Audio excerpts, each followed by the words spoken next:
in questo momento è fondamentale per vincere la battaglia con l'Europa che non ci sanzioni e quindi ci rende impossibile l'intervento pubblico che ci sarà, ma sarà più forte se sarà integrativo e non sostitutivo di quello che potranno fare i privati. Devono essere i privati a mettere mano al portafoglio. Il senatore del Partito Democratico, Giorgio Santini, lascia capire che il governo è in difficoltà ad aprire il forziere del fondo salvabanche se non sarà supportato da un'operazione dei privati. Insomma, il sacrificio degli investitori è fondamentale per ottenere il via libera dalla DG Company.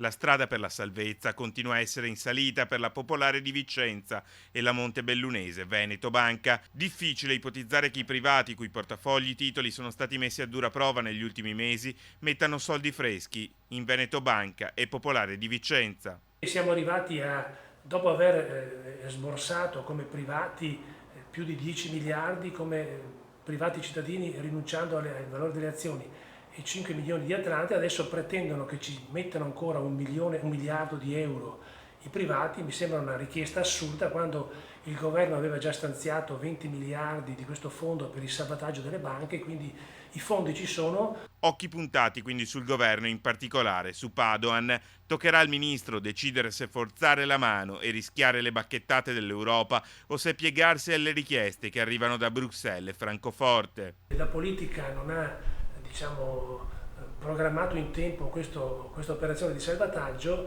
e la situazione si sta esasperando giorno dopo giorno. L'Europa è molto critica sul fatto che non c'è stata una ricapitalizzazione, di soggetti privati.